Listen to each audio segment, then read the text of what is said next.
Assalamualaikum warahmatullahi wabarakatuh. Alhamdulillah wassalatu wassalamu ala rasulillah wa ala alihi wa sahbihi wa man tabi'ahu wa mawalah. Subhanaka la ilma lana illa ma'allamtana innaka antal alimul hakim. Rabbi syrah li sadri wa yassir li amri wa hlul 'uqdatam min lisani yafqahu qawli. Mudah-mudahan kita semua dalam keadaan istiqomah iman dan Islam. Amin ya rabbal alamin. Bagaimana caranya supaya bisa bersama dengan Buya Yahya? Berarti kita mesti pergi ke Al-Bahjah. Bagaimana caranya supaya tidak keluar dari Jakarta tapi bisa bersama dengan Kiai Idrus Romli? Berarti kita nunggu jadwal beliau kapan ke Jakarta, datang ke majelis pengajian. Bagaimana caranya supaya kita bisa bersama dengan A'agim? Berarti kita mesti pergi ke Bandung. Oh, saya Pak Ustadz tahu rumahnya di BSD.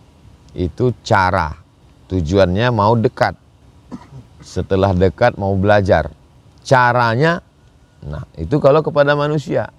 Kalau ke Allah itu bagaimana? A'udzubillahi minasyaitonirrajim. Ada 3 cara. Yang pertama, ya ayyuhallazina amanu. Yang pertama adalah percaya dulu. Nama perbuatannya iman. Kata kerjanya amanu. Orangnya mukmin. Nama sifatnya iman. Nama pekerjaannya amanu. Orangnya mukmin. Ya ayyuhallazina amanu. Wahai orang yang beriman. Ketika Allah memanggil orang kafir, yang dipanggil itu bukan kata kerjanya. Qul ya ayyuhal kafirun. Tapi ketika manggil orang yang percaya, yang dipanggil itu kata kerjanya. Kenapa begitu?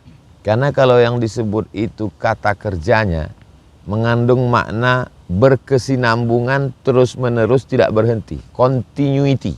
Kontinuitas. Ya ayyuhallazina amanu. Jadi kalau mau dekat dengan Allah, bersama dengan Allah, yang pertama syaratnya adalah aman. Makanya kata ulama akidah, awwaluddin ma'rifatullah.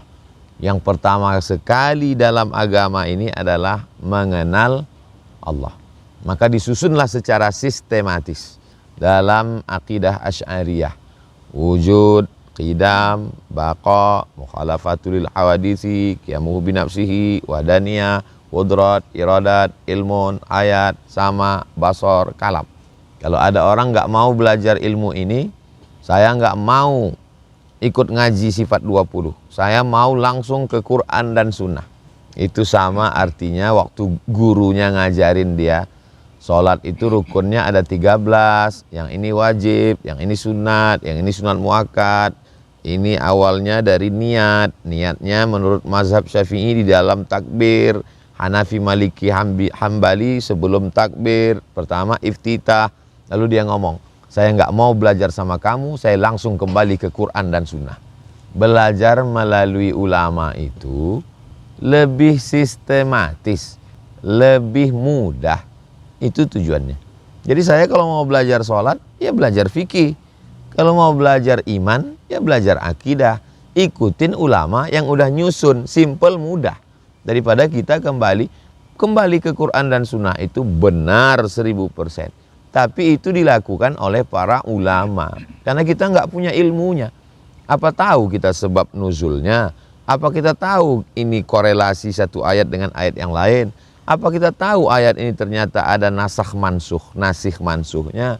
Apa kita tahu bahwa hadis ini ada asbabul wurudnya? Apa kita tahu ijma' tentang ini? Kan nggak ngerti kita. Maka yang paling enak itu adalah ikut ulama. Alul ulama warasatul anbiya. Berapa lama Nabi menanamkan ya ayyuhallazina amanu itu? 13 tahun.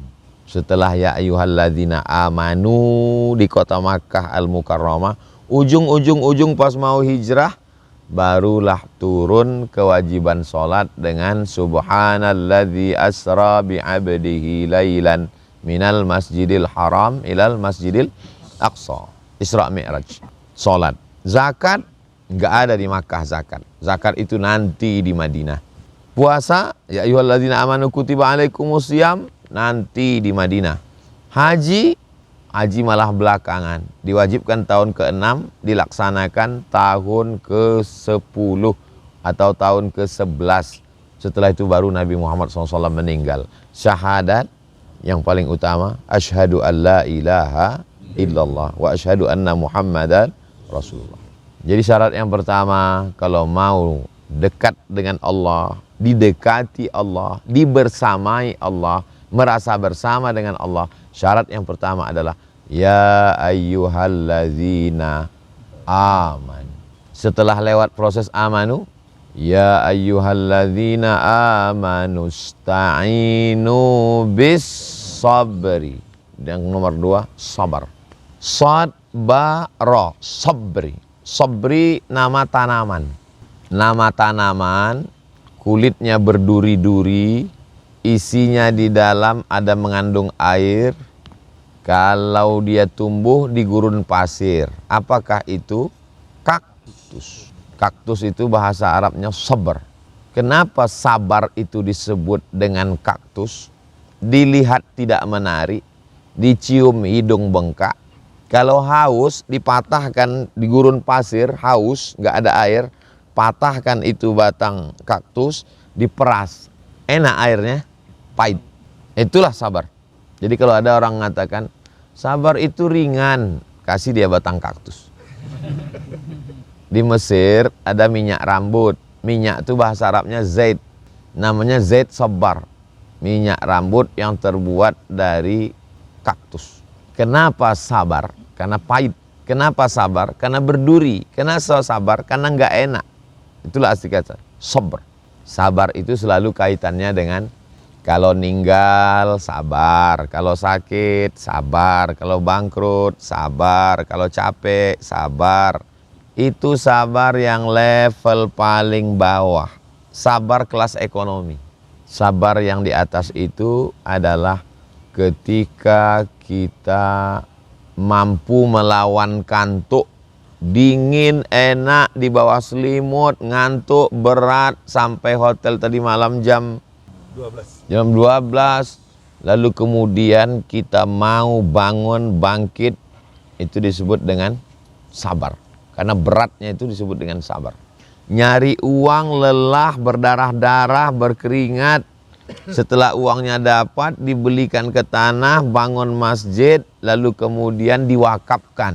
Itu namanya bodoh.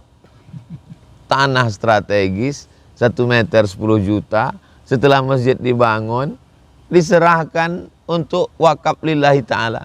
Kata orang yang tidak amanu, bodoh. Kan bisa investasi. Tapi kata orang yang berilmu dan beramal beriman, namanya sabar. Itu namanya sabar. Anak muda, ganteng, terkenal, artis, disukai orang, lalu kemudian memanfaatkan popularitasnya untuk dakwah.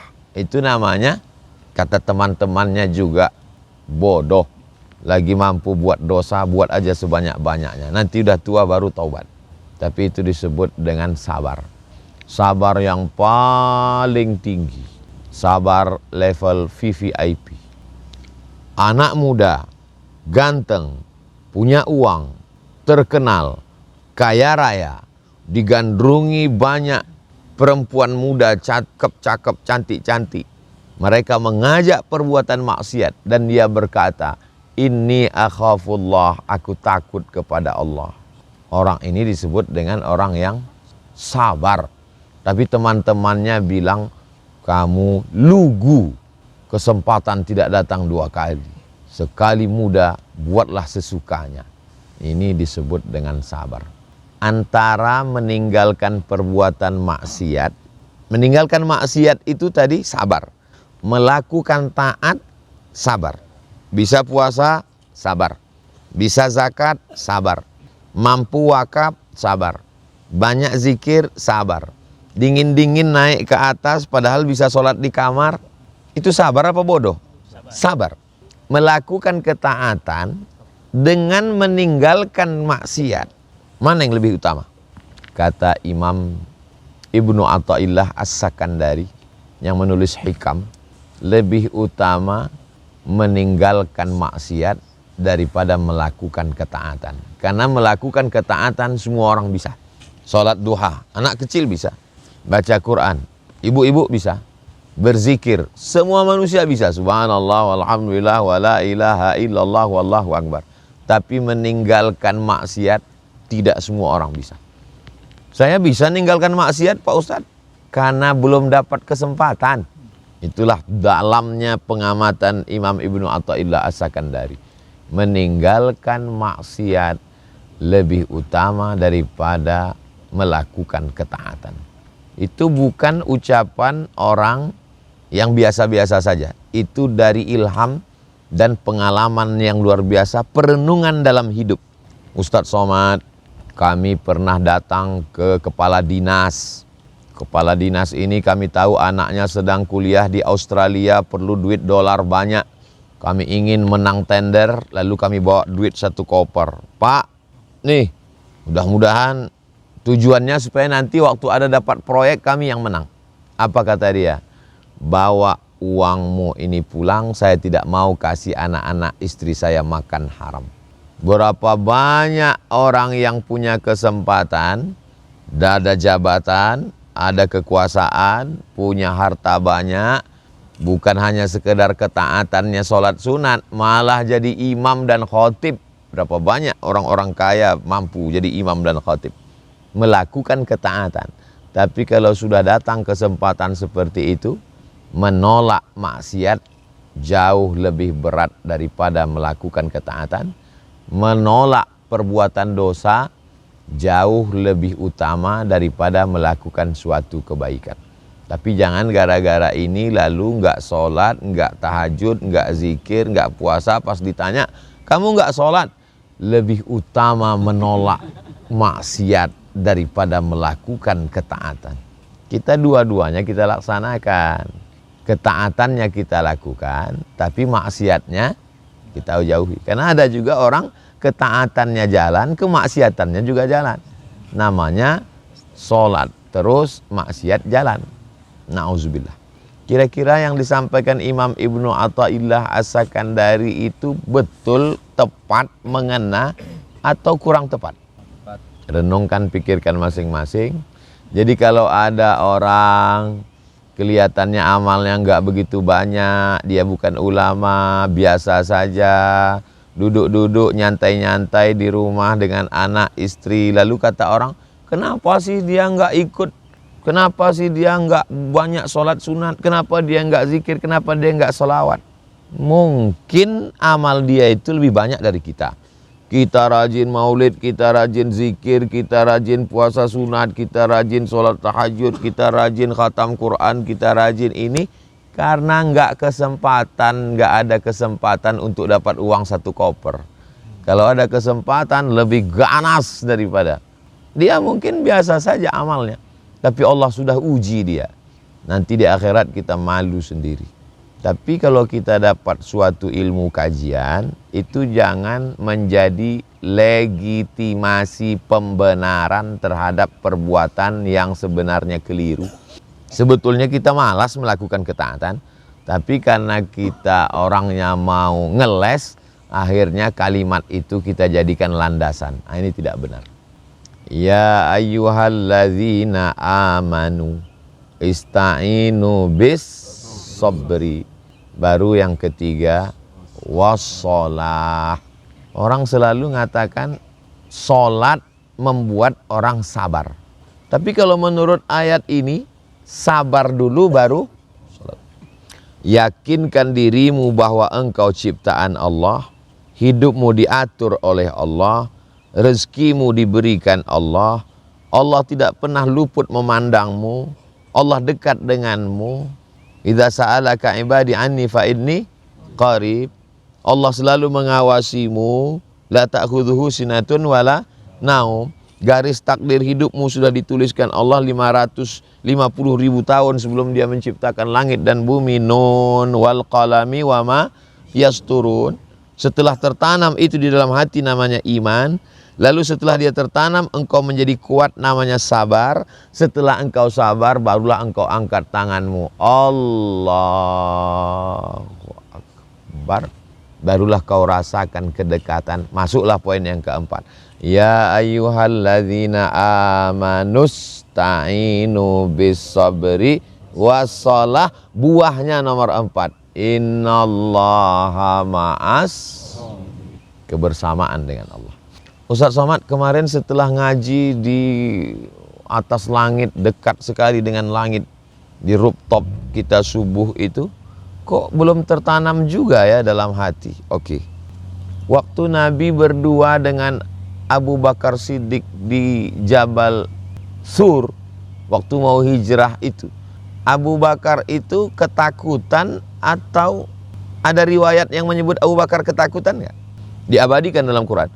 Izhuma fil ghari, ketika mereka berdua di dalam gua, idh yaqulu li sahibihi, dia berkata kepada sahabatnya Abu Bakar, la tahzan, jangan takut, innallaha ma'ana, Allah bersama kita.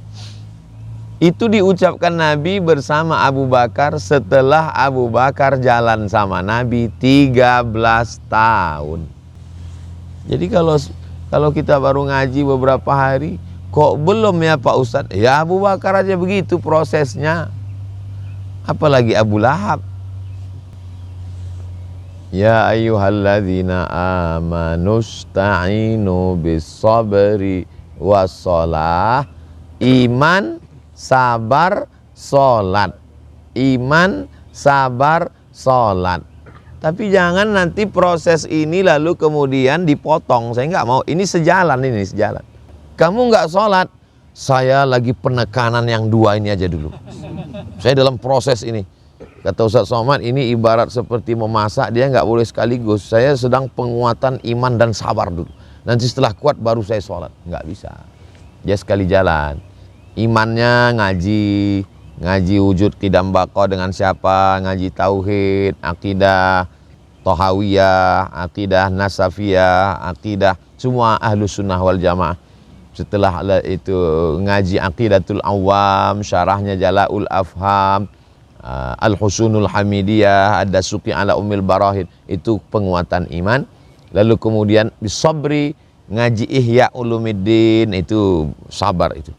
Ngaji tasawuf, ngaji hikam dengan para asatiz kita, itu bab sabar itu.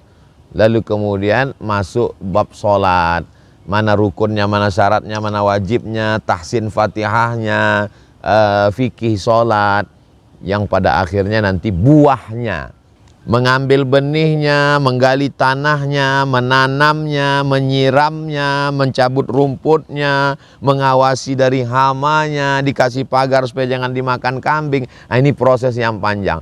Nanti buahnya itulah dia. Innallaha ma'as-sabirin. Kapan kita sadar innallaha ma'as-sabirin? Ketika datang pukulan dalam hidup. As-sadmatul ula. Bam! Terjadi pukulan dalam hidup. Semua orang datang menasihati kita dan mengatakan sabar ya, dan kita sudah sabar. Itulah baru terasa buahnya. Jadi rumah yang paling unik, yang paling cantik, yang paling indah adalah Baitul Ankabut, rumah Spiderman. Coba ambil kamera, cari sarang laba-laba, cantik sekali. Kapan baru teruji mana rumah yang kuat, mana rumah yang rapuh? Ketika datang angin kencang. Makanya inna auhanal buyuti la baitul ankabut. Rumah yang paling rapuh adalah rumah laba-laba, sarang laba-laba. Kita tidak disuruh begitu. Membuatnya ribet, jelimet, sulit. Tapi ternyata setelah itu jadi hanya diembus angin saja hancur. Kita mau rumah yang kokoh. Innallaha yuhibbul ladzina yuqatiluna fi sabilihi saffan ka'annahu bunyanun marsus. Ini tiang, ini pondasi, ini atap. Tiang, pondasi, atap saling menguatkan sehingga dinding, sehingga kubah bisa tegak utuh. bunyanun marsus, seperti bangunan yang kokoh, bukan seperti bangunan laba-laba. Berteman, berkawan, bersahabat, berukhuwah, sama ngaji, kapan baru diuji? Ketika ada kesempatan. Apakah persaudaraan kita ini sudah teruji? Belum. Berapa banyak yang sudah ngaku bersaudara, ukhuwah, akhirnya pecah di tengah jalan ketika ujian datang. Begitu juga apakah yang tiga ini sudah teruji? Iman kita sudah teruji, sabar kita sudah teruji, sholat kita sudah teruji. Nanti ketika melewati, ini perahunya Pak Ustadz dari kayu, kalau kena air laut makin kuat, kayu besi namanya nih Pak Ustadz. Ini sudah kami buatkan perahu kayu besi. Kapan baru teruji perahu itu kuat? Nanti ketika di tengah laut datang ombak, dipukul gelombang, menabrak batu karang. Setelah sampai ke Pulau Harapan, baru kita katakan memang betul kayu besi yang kau buat ini. Memang hebat perahu layar ini. Kapan? Setelah sana. Ustadz, ini perahu karet ini impor barangnya. Kuat ini. Kapan? Ketika arung jeram. Airnya dahsyat. Tapi begitu sampai sana dayungnya patah, perahu karetnya bocor. Bohong semua. Bohong. Innallaha ma'as-sabirin. Ana yakin antum dalam kehidupan pernah itu mengalami sesuatu yang menurut orang berat. Tetangga, kawan, sahabat mengatakan ini kayaknya kawan ini bisa error, gila dia ini. Tapi antum kuat dalam bisnis, dalam keluarga, dalam usaha, dalam kehidupan. Terjadi pukulan-pukulan hidup yang luar biasa. Uniknya hidup kita ini tidak ada nasibnya itu sama. Seperti cap jempol. Nasib Haji Tono, nasib Lukman, nasib Bapak, nasib Mas Faiz, nasib Ustadz Rusli, nasib Ustadz Nizar, nasib Ustadz Ardi, nasib yang enggak saya sebutkan namanya, itu juga pukulan. Pukulan buat saya kok enggak ingat saya. Innallaha ma'as-sabirin. Bisa hati itu tenang, dipukul ombak, diempas gelombang, melewati beberapa fase dalam hidup, digoncang gempa, kokoh. Angin puting beliung, kuat. Badai datang menerpa, tetap. Itulah dia, innallaha ma'as sabirin. Yang tiga ini ikhtiar. Iman, ikhtiar. Sabar, ikhtiar. Salat, ikhtiar. Yang innallaha ma'as sabirin, Allah menurunkan. Kau lakukan yang tiga, aku bersamamu. Aku yang akan mendatangimu. Jadi kalau kita masih belum merasakan kebersamaan, belum kuat, itu berarti yang tiganya belum sempurna. Kenapa Allah nggak nguatkan saya? Kenapa Allah saya nggak merasa, kenapa Tuhan itu nggak ada? Kenapa? Jangan marah-marah, nanti cepat tua. Karena yang tiga itu belum lengkap. Mudah-mudahan apa yang kita lakukan ini dalam rangka proses penguatan yang tiga ini. Saya sampai hari ini masih tetap mengaji tauhid. Saya sampai hari ini masih tetap mengaji sabar. Dan sampai hari ini saya tetap mengaji sholat. Karena saya ingin dapat hadiah dari Allah. Innallaha ma'as sabirin. Ketika terjadi sesuatu yang tidak diharapkan, hati bisa sabar, bisa ridho. Mulut tidak sumpah serapah, hati bisa tenang menerimanya. Mulut berkata, ya Allah. Itulah innallaha ma'as sabirin. Tapi innallaha ma'as sabirin yang paling kita inginkan adalah nanti saat malaikat maut mencabut nyawa dan yang keluar dari mulut kita adalah la ilaha illallah. Innalladzina qalu rabbunallah tsumma istaqamu tatanazzalu alaihimul malaikah alla takhafu wa la tahzanu wa abshiru bil jannati allati kuntum tu'adun. Hadiah dari Allah. Diturunkan Allah Subhanahu wa taala malaikat setelah dia sebutkan fondasi dasarnya, iman, sabar, sholat. Kalau kamu lakukan yang tiga ini, nanti aku bersama kamu. Kalau Allah sudah berjanji aku bersama kamu, innaka la tukhliful, barulah masuk ayat berikutnya. Wala taqulu liman yuqtalu fi sabilillahi amwat bal ahya'un walakin la tash'urun. Isi ayat itu dua. Keluarga yang menghadapi kematian dan orang yang mati syahid. Dua-duanya kalau bersama dengan Allah sabar. Dua-duanya kalau bersama dengan Allah, dibersamai Allah, dikuatkan Allah hatinya, kuat. Baru setelah itu masuk ayat berikutnya yang lebih dahsyat lagi. Wala nabluwannakum bisyai'im minal khawf wal ju' wa naqsim minal amwal